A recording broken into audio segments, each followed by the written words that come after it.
Isang magandang bagong Pilipinas. Ngayon ay Martes, January 21, 2025. Diretsahang usapan ng mahalagang issue sa bansa kasama ang kinatawan ng mga ehensya ng pamahalaan. Mula sa Presidential Communications Office, ako si Joey Villarama. Mula rin sa Presidential Communications Office, ako po si Weng Hidalgo. Ihatid namin ang mga programa at serbisyo para sa taong bayan. Tutok lang, narito na ang bagong Pilipinas ngayon.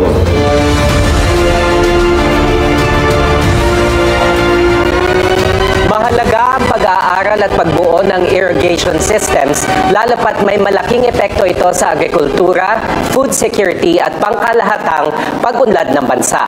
Alamin natin ang mga inisyatibo ng National Irrigation Administration sa taong ito at plano sa mga susunod na taon kasama si Engineer Eduardo Guillen, ang Administrator ng National Irrigation Administration. Sir, magandang tanghali po and welcome to the show.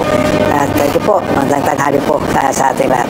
Sir, last year nasa panahon tayo ng El Nino at ngayon first quarter of the year La Nina at naging usapan talaga at sa bahagi ng direktiba ng Pangulo yung mga irrigation system, pagbuo o pagtatayo ng mas marami pang high dam. Sa La Nina naman yung mga impounding system. So kamusta po yung mga naging proyekto natin noong 2024 patungkol dito? Well, alam niyo po, pagpasok ko sa NIA, tinignan natin lahat yung mga, inuna natin yung mga ongoing projects na, ano ba yung mga delayed projects ng NIA? So, tinignan po namin yun at inalam din po namin, medyo may housekeeping din kami. Ba't ba na-delay itong mga to? Ano ba yung mga problema? So, inayos po namin yun, yung sistema mula po sa bidding hanggang sa payment at napabilis naman po natin yung turnover ng mga projects, In fact, marami tayong turnover at inaugurate kasama ang ating Pangulo po last year. So, and then moving forward, nakabuo rin kami yung tinatawag na yung sa bidding, yung design and bid scheme, ito pong sistemang ito ay malalesen natin by around 3 years yung implementation ng mga projects. Kaya yung mga future projects natin, maasahan po natin na mas mabilis po ang implementation. Ano pong halimbawa ng mga malalaking project na napasinayaan ng Pangulo last year? Yun po sa Mindanao. Isa po yun, yung Malmar project. Actually, personal po ako nagpunta doon at nakiusap sa ating, inalam ko ano mga problema. And then kinausap ko po yung mga stakeholders. Pumunta nga ako doon, yung mga BIFF, mga MILF.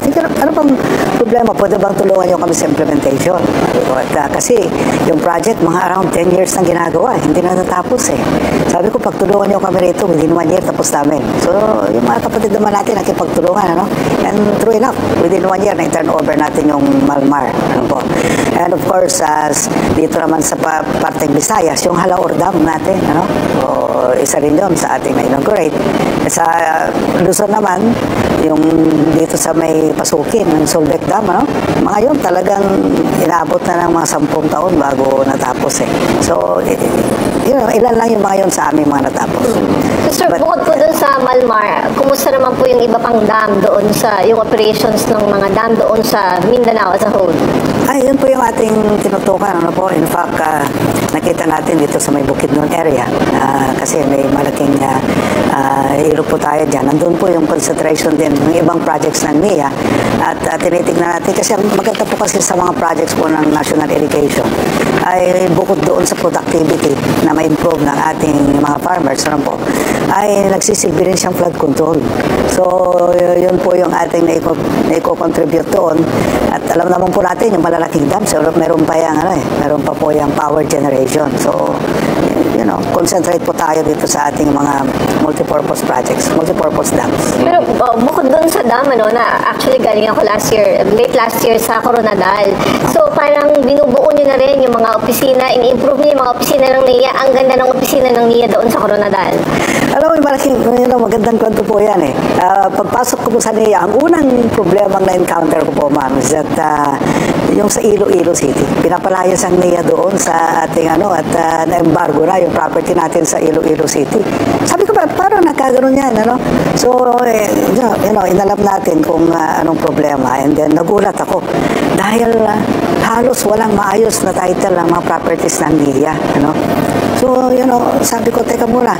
Kaya pala laging masamang record natin sa COA dahil sa properties pala. No? So, binuo natin yung Asset Recovery Management Office. At as of December po last year, naka-turnover na po, nakapatitle na po kami ng around 10,000 na prime properties ng NIA, amounting to around 10 billion sa zonal valuation. Hindi pa ho kasama yung central office natin. Kasi yung central office natin may problema pa rin yun, hanggang ngayon. So isipin po ninyo yung mga naayos natin. Of course, yung mga opisina po ng ating mga regional offices, mga provincial offices, inaayos natin para maayos po yung pagtrabaho ng ating mga empleyado.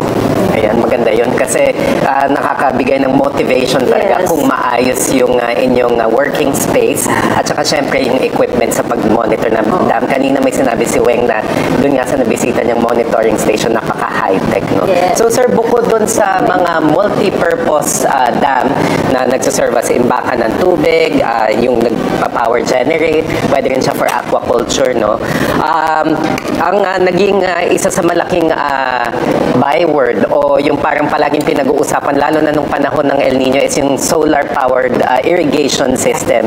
Nung kasi nakakasama ko sa pag-iikot ng Pangulo noon sa pagbibigay ng tulong sa mga magsasaka at mangingisda, and I believe sa Isabela yata may in-inaugurate. Tapos may tinurn over naman sa Mindoro Oriental. Hindi ko na maalala, medyo matagal na yun. So, sir, ano po ba itong system na ito? Gaano katagal ito buuhin? At kung meron po kayong datos, kasi may narinig ako sa Isabela, parang 150 plus yung mga system na ganito. Yun nga po, gaano karami ang ginagawa at gagawin pa na solar-powered irrigation system? Pwede po ba kayong bigyan ng mas magandang overview para ma-appreciate natin kung bakit tayo gumagawa ng mga solar pump irrigation, ano po? Ang National Irrigation Master Plan ng NIA, na dinatan ko sa NIA, sinasabi niya doon na meron tayong 3.2 million hectares na, pwedeng patubigan. Ito yung mga potentially irrigable, 3.2 million hectares. At simula noong naitatag ang NIA hanggang ngayon, ang na-irrigate na po natin ay nasa 2 million hectares. So meron pag natitirang 1.2 million, di po ba? But out of that 2 million hectares na na-irrigate, ang sa NIA lamang po dyan is 1.7 million hectares. Meaning, yung 300,000, pwedeng private, pwedeng sa DA, yung Bureau of Soil.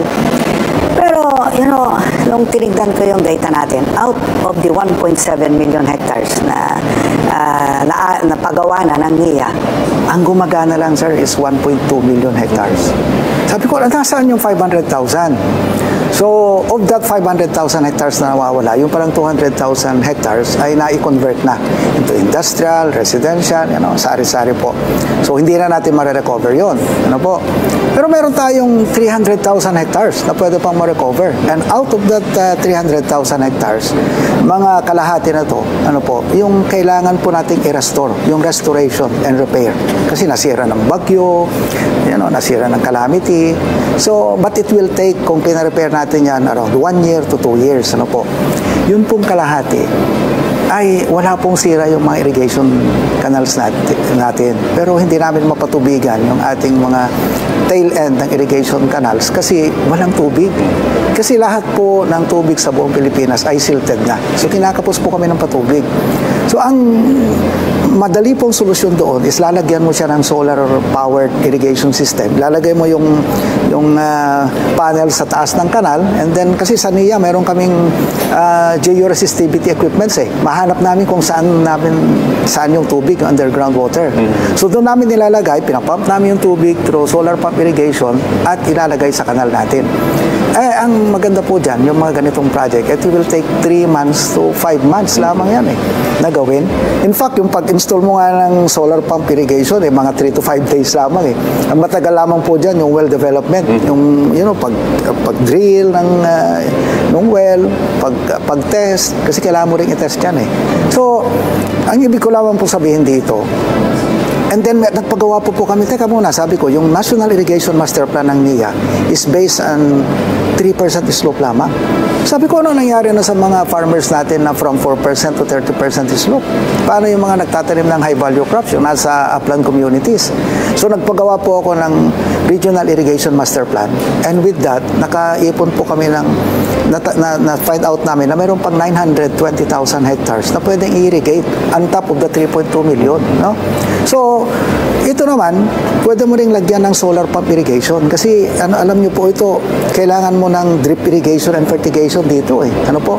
At again, para mo ito magawa, nasa 3 months to 6 months lamang, mabilis na gagawin ito. So, ang sinasabi ko lamang po dito is that ang NIA, meron kaming short-term plan at mas mura yung mga, yung mga i-restore muna natin yung mga irrigation facilities na kulang lang ng patubig kasi wala namang sira yung kasi nasa 350,000 pesos lang yung per hectare, no? And then yung restoration natin, which is 1 year to 2 years, nasa 500,000 pesos per hectare. At yung mga solar pump irrigation natin doon sa additional natin ay nasa 1 million pesos per hectare lamang yun, no? Mas mura pa doon kasi pag new area kasi, nasa 1.2 million pesos per hectare tayo. So, yun po yun. Kaya kami nagtatayo ng mga solar pump irrigation, na yung sa taas ng irrigation canal, kagaya na inaugurate ng ating Pangulo sa dito po sa Isabela. Meron din po kami mga individual na mga solar pump irrigations na meron pang artificial intelligence. Napakaganda po yung ating may short term, medium term, at long term projects po ang NIA. So, dyan po sinabanggit ninyo na solar pump irrigation system ninyo. Paano nyo po nagamit yung yung artificial intelligence monitoring? Una po, kapag yung ating solar pump irrigation with fertigation, yan po, diba, sabi ko nga may AI yun, una, namumonitor natin yan. Kaya pag pumunta ka ng central office, nakikita natin sa buong Pilipinas, nasaan yung ating mga solar pump irrigation. So, makikita mo yan sa satellite, And then, nakukuha natin yung data sa kanya. Kung ilan ba yung cubic meters ng tubig na pinapalabas niya. Ngayong araw na ito, alam niyo po ang design ng NIA. Hindi siya ordinary kasi yung ordinary design lamang, yung nakuha namin noon sa Department of Agriculture is 120% watt peak. Ibig sabihin po noon, aandar po yung solar pump irrigation pagka 10 a.m., mga 5 hours a day lamang yun. Sa NIA, 200% watt peak. Ibig sabihin po noon, basta't may araw, alas 6 pala ng umaga at may liwanag na aandar na po siya. So 7 to 8 hours po siya umaandar. So, pag maulap? Kahit po maulap, basta may matandaan niyo po ba nung pumunta tayo ng Kabarwan, yung inaugurate ng ating presidente? Wala pong araw noon. Maaga pa yun. Pero kita mo yung lakas na ng tubig na lumalabas. Gulat ang ating Pangulo. Sabi niya, ang ganda pala na ito. Because ang design ng NIA is, again, pag nag-design kami is 200% watt peak. Garon kalakas yung aming sistema. At ang nakukuha mo dito, ang ginawa ko naman para mapakinabangan ng ating mga national irrigation systems, nilocate ko yung mga solar pump irrigation doon sa mga hindi maabot ng irrigation natin around ng mga national irrigation systems. Why? Kasi may AI siya eh. Yung AI, napoprovide niya sa amin kung kailan halimbawa may yung soil stress na tinatawag nila, Kita namin kung yung halaman, ano ba yung kulay? Yellow ba? Kung yellow, kulang yan ng fertilizer. Kung green, okay na okay yan. Pag nag-orange na, tagilid na yun, So, nakikita namin kagad kung saan may problema. And then, of course, yung area na yun lamang ang lalagyan ng fertilizer, o yung pesticide, herbicide. Hindi buo. Yan ang magandang na ibibigay ng AI natin eh.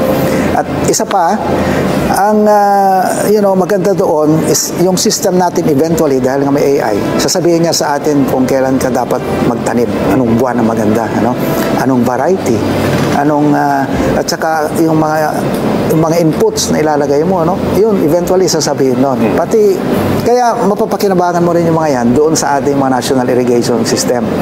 May mga information silang maibibigay sa atin na mahalaga. So sir, sa pag ganyan, maayos yung irrigation systems, nakakatulong ang artificial intelligence to increase productivity. So ibig sabihin maganda po ang ani. Last year na pag-usapan po na magbibenta po po ng mas murang bigas sa mga vulnerable sector gaya ng senior citizens at saka persons with disability. So, kamusta po yung proyektong ito? Naging matagumpay ba sa inyong pananaw? Well, opo. Kasi tuwang-tuwa yung ating mga kababayan, lalo na rito sa ating, yung ating bagong bayani magsasakarais. Dito nga lang sa central office natin, minsan may nakakausap ko galing pa ng Antipulo, galing pa, layo pa ng pinanggagalingan, para lang makabili ng ating BBM rice. Kasi sabi nga nila, maganda daw yung quality at bagong ani nga. So far, meron na po tayong nabentang mga around 2 million kilograms yung ating BBM rice.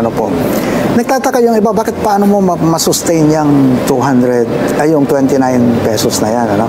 Gusto ko lang pong ipaliwanag na sa kabuuan ng ating ani, yung sa formula po ng NIA, is that yung kalahati kasi, dapat ito binibenta namin sa NFA at cost, 23 pesos, yung kung magkano yung bili ng NFA, binibenta po natin sila sa kanila. Yun pong kalahati naman, pinapagiling po natin. Yung ma-produce nung kalahati, bale 1/4 na ngayon, yung sa bigas, ibinabenta po natin sa Rice for All. Ito po yung, nung nagkaroon kami ng agreement ng DA, nasa 45 pesos pa lang yung Rice for All nila, naging 43. Yan, So ito yung Rice for All. Kahit sino pwede makabili. But yung 1/4, yun yung 29 pesos na bigas. Pero gusto ko nga magpatulong ngayon sa ating mga local government units dahil alam nyo, nakita ko kung paano yung kagustuhan ng ating mga kababayan na makabili, yung mga to. Yung mga LGUs natin, nasa kanila yung mga public market sa buong Pilipinas. Yung project naman natin, nandoon sa lahat ng probinsya, sa buong Pilipinas. Sumaano lang ba na, kapos kasi kami ng tao hindi naman namin talaga mandate na magbenta dyan, So, at isa pa, pag kami ang nagbebenta, kailangan may resibo, Ang pinakamaganda sanang setup would be kami, ibenta namin sa LGU yung bigas, Again, ganong formula, 3/4 papunta sa yung 1/4 ang sa 29 pesos.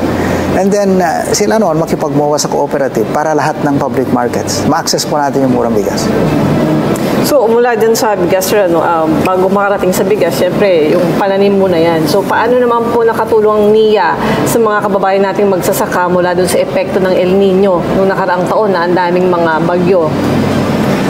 Well, una po, may forecast na Alam na natin kung magkakaroon ng El Nino. So, una, tinignan natin yung kanilang cropping calendar. In-adjust natin yung iba. Sabi namin, agahan nyo ng konti kasi nga, by this month, talagang matindi na yung El Nino. Isa po yun. Kasi ang NIA kasi, meron kaming tinatawag na cropping calendar planning. So, matagal pa bago magtanim, nagpaplano na po kami. Para alam nila kung kailan namin i-release yung tubig. And then, may connect namin sila sa aming mga partner agencies, sa DA, para nasa kanila naman yung inputs bago kami mag-release ng tubig. Isa po yun. Pangalawa po, yung pagsasayos natin sa kanilang mga irrigation canal.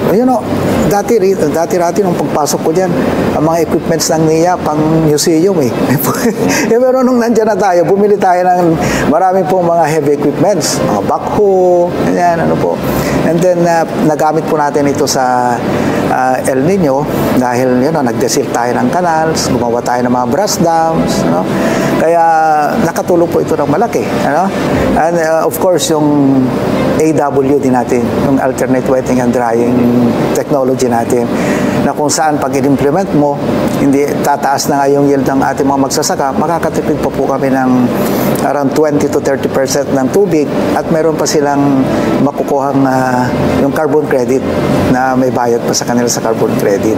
So, yun po ang ating nagawa. At of course, marami pa. Nagpatulong din kami sa ibang agencies, sa Bureau of Soil, yung cloud seeding, dito sa PCIC, yung pag-insure ng kanilang mga crops, sa PhilMec. Meron po kaming convergence project sa NIA. Balikan natin, sir, yung teknolohiya at digitalization. Nabanggit nyo kanina yung paggamit ng artificial intelligence sa pag-monitor ng soil quality. Tapos nabanggit nyo na yung ibang equipment ay pang museum. So, ano pa po yung ibang aspeto, ibang kagamitan kung saan in-apply yung makabagong teknolohiya? Well, dito na lang po sa mga heavy equipments natin, alam namin kung saan ginagamit yung mga backhoe. Alam namin pati RPM, pati laman yung fuel, pati yung kung kailan siya kailangan i-maintenance kasi may monitoring system po tayo eh. So, alam namin kung saan ginamit. O yung mga operators, hindi sila pwedeng mag-sideline sa kung saan. Ano po?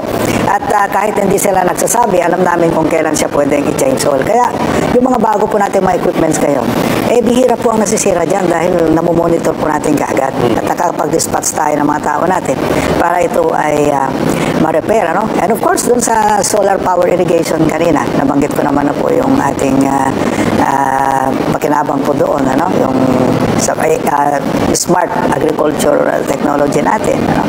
In fact, itong AWD, may ituturing mo rin ito na isang climate change adaptation program ng NIA. Ano po? At higit sa lahat, yung pagnanais ng National Irrigation na ilipat yung cropping calendar natin papunta sa double dry naman tayo. Kasi pagtatanim natin ngayon ang kultura no? Pagtatanim yung mga farmers natin kung kailan tag-ulan. Kung kailan tag-ulan, siya naman magdating ng mga bagyo. Ano ho? So ngayon, sir, September to March, March to September, yun yung traditional? Yun po, ganito po yan. Ang traditional po is that magtanim po tayo ng July. Kasi yung tag-ulan ano po? Ito po yung ginagawa ngayon. July, or August, September, October, November, December. Ano? So, ani ka ng December or November. Magtatanim ka ulit ng December. So, January, February, March, April. Ani ka ng April. Pagdating ng April, tigil na Tigil na yung pagtatanim. So, tigil na rin kami ng pag-release ng tubig. Yun po, ibahin namin. Gawin namin na magtanim ka ng October. Kasi tinitignan namin, kailan ba walang bagyo? Wala namang bagyuhan po ng February. So, paatras ka ngayon. Diba? So, kung walang bagyo ng February, dapat October, yan, tanim ka na. November, December, January, February, ani ka na, no? Or November. Para iwas ka na sa...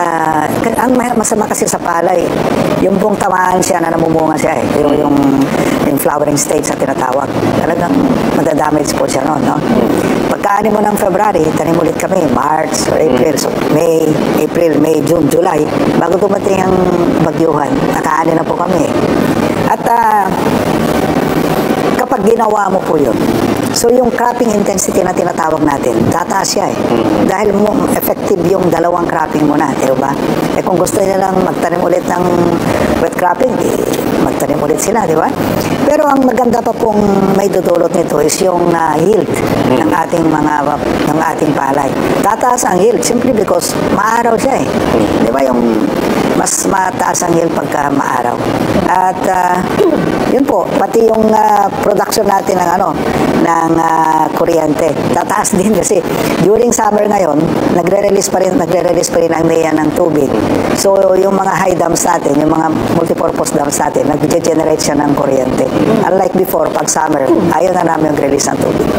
So, sir, malaking tulong din yung mga dams sa matinding init na idinulot ng El Nino noong 2024. At kung ko yata kanina yung tanong ko sa El Nino at mga bagyo, no? So, ilan po at ano pong dams yung nabuksan at naging operational na last year at gaano po ang laki ng tulong nito, epekto nito sa agrikultura? Lalo na sinasabi nyo ngayon na magpapalit ng cropping at saka harvesting season. Yeah, alam niyo po, ganito po yan. Just to give you an overview. Well, of course, yung Halaor Dam, yung Malmar, itong Solbec, pero ilan lamang po yan Bibigyan ko kayo ng overview sa performance po ng NIA na nakaraang taon. Previous years po, ang turnover ng NIA ng irrigated lands, yung turnover namin is nasa 20,000 hectares per year. Last year po, nasa 70,000 po kami. So, ganun po kalaki yung naging jump ng ating turnover ng irrigated facility natin. So, sana ma-sustain natin ito at nagpapasalamat naman tayo sa tulong ng ating Pangulo. Dahil nakita ko talaga yung sincerity niya na tulungan talaga ang agrikultura through itong construction ng mga dams natin. Sir, bago natin iwan yung 2024, ano pa po yung maituturing yung milestones o napagtagumpayan ng ahensya nung nakaraang taon? Well, alam alam nyo, ang isang may pagmamalaki natin dyan is at lagi, ito yung in-apply ko yung in-apply po kasi natin yung experience natin nung tayo yung mayor, yung empowering ng ating mga farmers. Kasi ang bili ng ating presidente sa atin is that, ultimately, kailangan, maiangat sila sa kahirapan. Alam naman po natin sa data ng PSA, yung mga nasa agricultural sector, 60% nandiyan. So, yung pagbuo namin ng cooperatives, I think yun yung isang magandang nagawa po ng NIA. Marami po kami nabuong cooperatives. Around 200 cooperatives yan At yun po yung ating itutuloy din itong mga susunod na taon. Sa ating pagbabalik, pag-uusapan naman natin ng iba pang mga pagsisikap ng National Irrigation Administration para naman sa taong 2025. Kasama pa rin natin si NIA Administrator Engineer Eduardo Guillen. Manatiling nakatutok, magbabalik ang Bagong Pilipinas ngayon.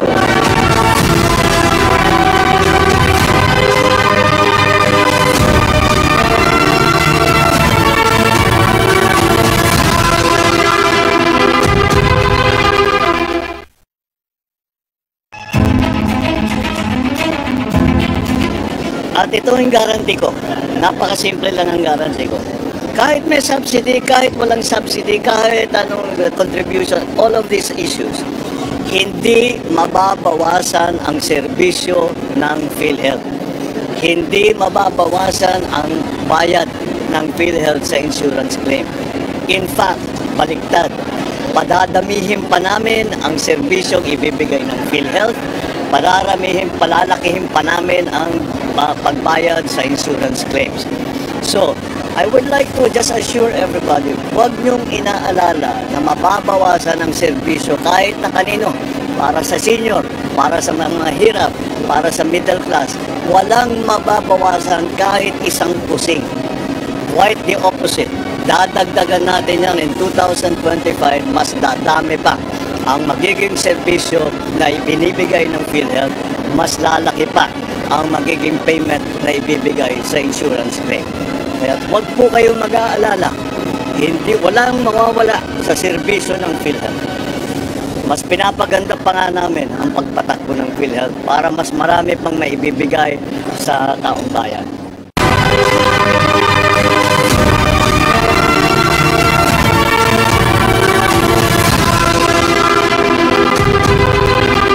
Nagbabalik ang Bagong Pilipinas ngayon, kasama pa rin si Engineer Eduardo Guillen. Bago po natin simulan, hingin po muna kami, sir, ng reaksyon tungkol sa di umano'y paglagda ni Pangulong Marcos Jr. sa GAA na may blanco gaya ng pahayag ni dating Pangulong Rodrigo Duterte. Tawa naman po. Bakang totoo yan, yung data na yung aming budget sa NIA, kinuha po namin yan doon sa website ng DBM. Kasi nung paglagda ng ating Pangulo, nandun na kagad yun So, wala naman pong blanco doon. At, of course, lahat naman mache-check natin yan. Pagpunta mo sa website na makikita mo, hindi lamang budget ng NIA, kundi buong budget ng government agencies. Makikita mo, wala namang blanco po doon. So, yun po yung ating, hindi po totoo yan, ma'am. In fact, lahat naman pwede natin i-check yan. Hey sir, eto na, balik tayo sa NIA Matters. Ngayong taon po, ano po ang inyong strategy para mapabuti pa ang sistema ng irigasyon at power generation sa bansa? Bago ko sagutin po yan, balikan ko yung, alam mo nung ako yung mayor, magkukwento lang ng konti. Iniiwasan ko po talaga pag nagpirmahan kami na, yung meron kang pipicturean na kasi, yung mga i-edit nila yan papalitan yung kaya iniwasan ko po yun, so yun, kahit ngayon, ginagawa namin sa NIA yun. And balikan ko lang, ang daming magandang nagawa ng ating Pangulo, lalo sa budget namin sa NIA nitong susunod na taon, yung talagang nakita ko yung sinseridad niya na pinuntuhan niya yung mga malalaking dams natin, yung Tarlac, yung Balog-Balog, yung Isait. Dapat makita natin yun So, instead of focusing sa mga negative na mga bagay. Mapakiulit mo nga yung tanong mo. Sorry. Opo. Yung tungkol po dun sa moving forward na po tayo, no? Mula dun sa pinag-usapan natin. Yung tungkol po dun sa irrigation system na paano po ito nakakatulong sa power generation. Last week ba yun, sir, nagka-meeting kayo with the President at tiniyak niya nga na popondohan nga itong malalaking dam project. So ano daw po yung strategy para mapabuti pa ito? Alam naman natin na yung mga lumang dam na yan ay nabuo rin naman nung panahon ng dating Pangulong Marcos. So mukhang gusto lang talagang i-revive na ni Pangulong Marcos Jr. itong mga proyekto na ito. Hindi lang gusto niyang i-revive, gusto niyang dagdagan actually.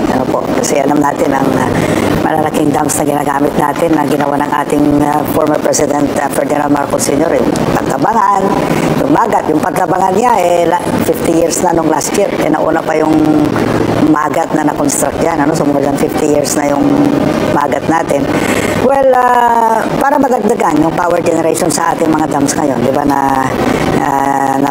bago yung water, na-repurpose yung water rights ang NIA. So pwede na maglagay ng mga solar panels ngayon on top of the dams. To give you an example, itong Pantabangan Dam, meron niyang 7,000 hectares. Kahit 10% lang alagyan mo ng solar panels yan, that would mean around 700 megawatts na. Yung power generation doon ng Magat, nasa 120 megawatts lang. So many times full pang mas malaki ang may bibigyan ng solar panel. But moving forward, may 3 dams na gustong pinunduhan po. Talagang ginawa ng paraan ng ating Pangulo na mapunduhan, local fund. Una, yung Balog-Balog Dam, yan sa Tarlac. Nasimulan pa po ito ni former President Corazon Aquino. Napunta kay Pinoy hanggang hindi nila natapos. Ngayon po, tatapusin natin yan. May budget na po yan. And ang additional area po niyan, actually, na mapatubigan is around 20,000 hectares. Meron ng dating mga 12,000 yata. So, magiging 32 to 34,000 hectares po mapatubigan yan. Anong areas po yun, sir? Tarlac. Ito pong Tarlac, Central Luzon po. So, yun, at may power generation po siya na around mga 40 megawatts. So, ito naman pong Ilocos Norte, Ilocos Sur, Abra Irrigation Project, additional area rin po dyan ng around 12,000 hectares din. At ang ma-generate niyang power, around mga 18 to 20 megawatts. So, malaki rin. At ang pangatlo na pinupundohan ng ating Pangulo ay yung Tumawini Dam sa Isabela. Yan, additional mga 8 to 10,000 hectares din po yan. And meron din power generation yan, 7 megawatts yata, kung hindi ako nagkakamali. So, ngayon, ang ating Pangulo, dito mo makikita yung, again, meron tayong pang short term, medium term. Ito yung long term solution natin. Dahil ulitin ko, hindi lang yung mga high dams natin ay multipurpose yan. Yan ang sinasabi ng ating Pangulo. Sabi niya, dito tayo mag-invest sa water management. Kasi sabi niya, pagka dito tayo nag-invest, meron ka ng, meron ka ng production na ma-increase sa pagkain natin. May power generation pa, may aquaculture, may tourism pa, may bulk water pa na bonus. So, napakaganda po ng mga projects na ito. Sir, nabanggit nyo kanina yung Ilocos Norte at Ilocos Sur irrigation system. So, nakapila siya this year. Kailan siya sisimulan? At ano yung magiging pakinabang bukod dun sa power generation aspect? Ipapabid na po namin yan. Itong last week siguro ng January for advertisement na siya. Dahil approve na rin siya ng NEDA board. So, itong Tumawini naman at saka itong February and March naman. Again, yung pakinabang, ulitin ko, itong may power generation kasi siya. Bukod doon sa additional area ng rice, may power generation siya. May flood control component pa yan. Dati-dati, di ba, laging nasa balita na naaanod yung tulay dyan sa may Ilocos Sur, yung Quirino Bridge yata yun, hindi nagkakamali, maiiwasan na yun kasi doon pa lang sa taas, may impound na yung water na nagkukos ng baha dito sa parting Ilocos Sur. So, yan po yun. And then, of course, pag nandiyan na yung dam, makakatulong din yan sa tourism development ng Abra, aquaculture, bulk water, Kasi, ngayon, kapos na kapos ang inumin ng Batac City na lang, Yan sa may 2nd District. Batac City, San Nicolas, So, lahat ng mga kulang ngayon ng tubig yan, may bulkwater na component pa rin ito. So, sir, sa lahat po nang na-mention ninyo ng mga dam dyan sa Tumawini, sa Balog-Balog, ano po yung timeline ninyo para mapakinabangan na ito ng mga kababayan natin magsasaka dun sa areas na yon? Actually po doon sa planning ay nasa 5 years po ito mga ito 5 years to construct, ano? Pero bilang engineer, alam ko po naman na kayang gawin nyo ng around 3 years lang. Kasi pwede namang simultaneous yung pagtatrabaho So, importante po ngayon na pag ipinapabid namin, makakuha tayo ng mga kontraktor na talaga magagaling at may capability talaga. So, sabi namin, dapat quadruple A contractor ito. Hindi lang triple A contractor ito, no? So, dapat quadruple A contractor ang pasasalihin natin. And of course, yung may track record talaga. Kasi pwedeng sabay-sabay yan You know, for example, itong inisait na lang. Kasi maraming component May high dams, merong transbasin tunnel, merong mga dams na maliliit sa after-bay dam na tinatawag, at may irrigation facility. Kung sabay-sabayin mo ito, kung may kakayanan talaga yung contractor dito, gumawa.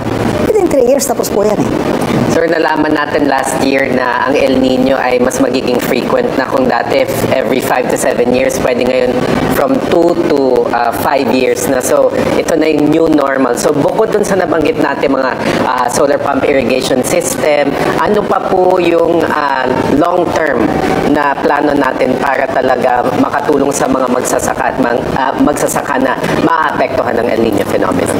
Yan talaga yung yung mga pagtatayo natin ng mga high dams. Kasi pag high dams, pag tag-ulan, maiipon mo yung tubig And then, magagamit mo ngayon pagkatag-araw.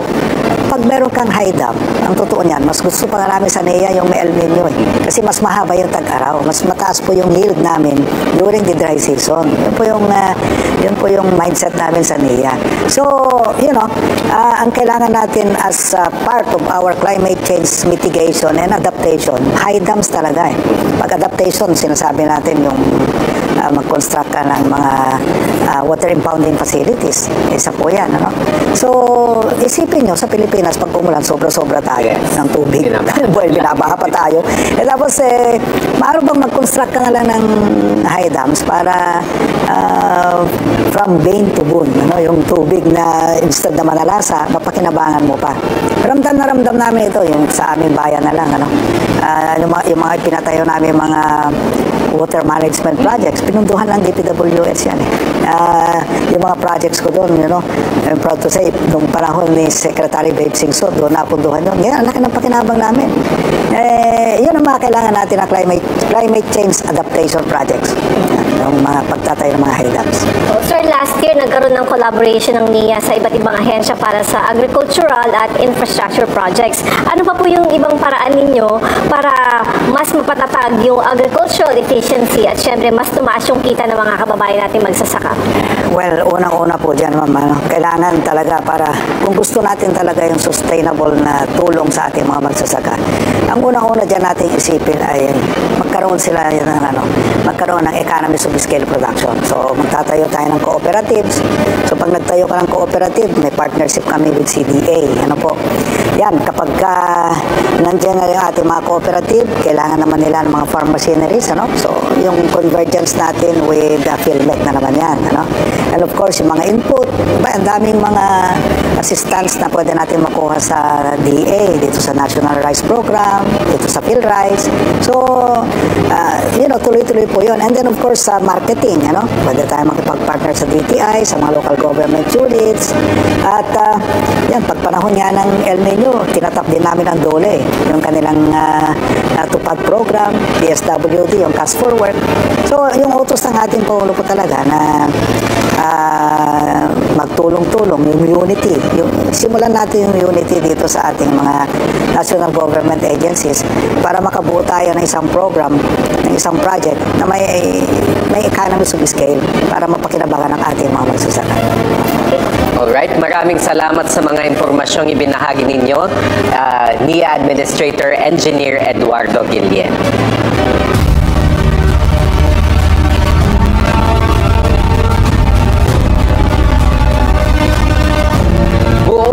pagsisikap ng National Irrigation Administration para sa walang patid na daloy hindi lamang ng tubig kundi ng pagpapalawak at pagpapatatag ng irrigation system sa bansa. Dito sa Mission to Accomplish, Admin, ano po yung nais nyong ma-achieve hindi lamang ngayong taon kundi in the coming years? Well, alam niyo po yung utos na lang ng ating Pangulo sa atin noon is, di ba, pati sa kanyang zona, pababain yung poverty incidence.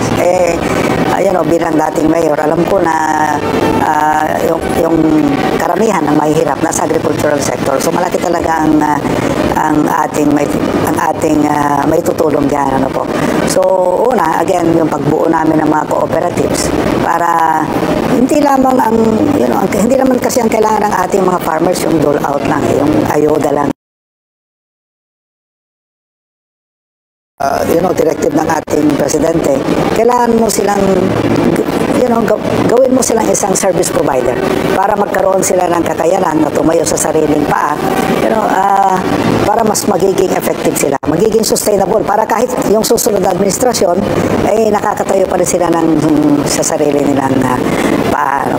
So, ang maganda lang sa atin, nakikita natin, ang may share ko sa ating mga magsasaka, nakikita ko po personal na nakakaharap po yung ating presidente, nakikita ko yung sinseridad niya na tulungan sila. Kaya, ito ang magbibigay sa atin ng pag-asa para talagang, sa akin, alam ko na unlad talaga yung ating agrikultura under sa what's ng ating presidente dahil sa sinseridad niya. Tsaka, meron yung kasabihan, put your money where your mouth is. Ginagawa niya yan Kaya, maasahan po ng ating mga magsasaka mas marami pang tulong, sustainable na tulong para sa kanila kasi ang gusto ng ating Pangulo yung empowerment ng ating mga farmers. Yun ang ultimate na gusto natin ma-achieve. Ma-empower sila para makatayo sila sa sarili nilang paa. Ayan, talaga namang empowering yung sinabi, sir, para sa mga kababayan natin magsasaka. Maraming salamat po muli sa inyong oras, Engineer Eduardo Guillen, Administrator ng National Irrigation Administration.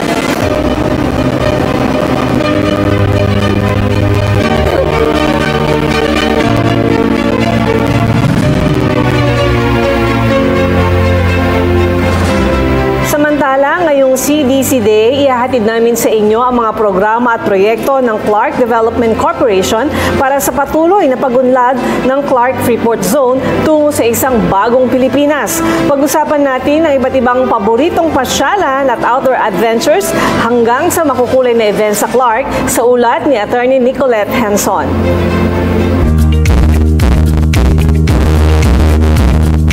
Bagong taon, bagong destinasyon.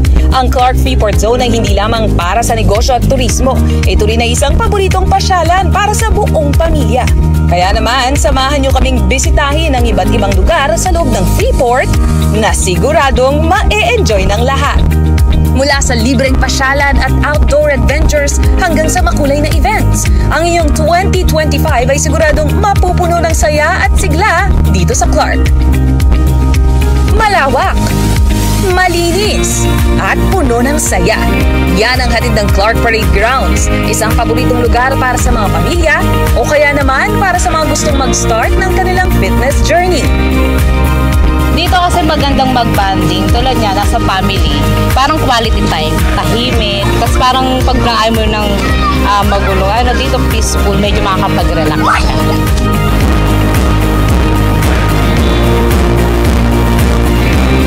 It's convenient and it's kids friendly and there's a lot of family here. Ang ganda makita na nagbabanding yung mga family and as well as nakakapaglaro yung anak ko sa mga ibang bata. So yeah, we love it here. Naman sa mga food lovers, hindi mo na kailangang lumayo. Sa Cardinal Santos Street, matatagpuan ang iba't ibang restaurant mula sa mga lokal na delicacies hanggang sa international favorites. Lahat ay siguradong inyong magugustuhan. Refresh refreshing ambience naman ang hatid ng Acacia Park sa loob ng Mimosa Leisure Estate. Dito, maaari kang mag-relax, mag-jogging, o mag-bonding kasama ang pamilya. Walking path at bike lane na napaliligiran ng mga puno para sa mas maraming outdoor at recreational activities. Sa mga kids at heart naman, may children's playground at Bicentennial Park na puno ng makulay na playsets at exciting activities.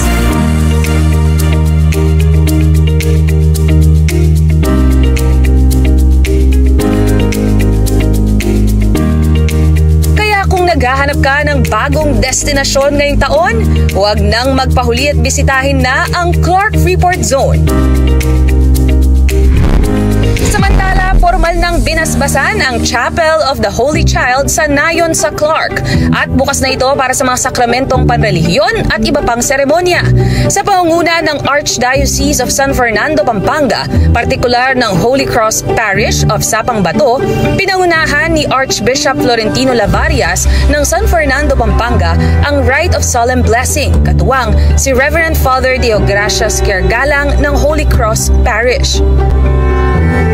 Ayon naman kay Attorney Agnes VST de Vanadera, Presidente at CEO ng Clark Development Corporation, ang chapel ay magsisilbing espiritual na kanlungan at magiging venue ng mga espesyal na selebrasyon tulad ng kasalan. Naniniwala rin siyang magdadala ito ng mas maraming turista at lalo pang magpapalakas sa atraksyon ng Clark bilang destinasyon para sa makabuluhang okasyon. Sinimulan na rin noong January 19, 2025 ang regular na Sunday Mass sa chapel tuwing alas 9 ng umaga. Magkakaroon din ng mga misa tuwing first Friday of the month. At para naman mas mapadali ang pagpunta ng mga deboto, magkakaroon ng karagdagang stop ang Clark Loop sa Nayon sa Clark tuwing linggo. Ang schedule ng northbound ay 8:10 a.m. samantalang ang southbound naman ay 8:15 a.m. na maghahatid ng mga pasahero papunta sa chapel. Huwag mag-alala dahil may biyahe rin pauwi ang 10 o'clock a.m.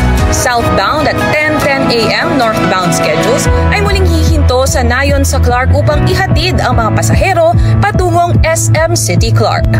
Para sa karagdagang impormasyon, bisitahin lamang ang opisyal na Facebook page ng Clark Loop at ng Chapel of the Holy Child sa Nayon sa Clark.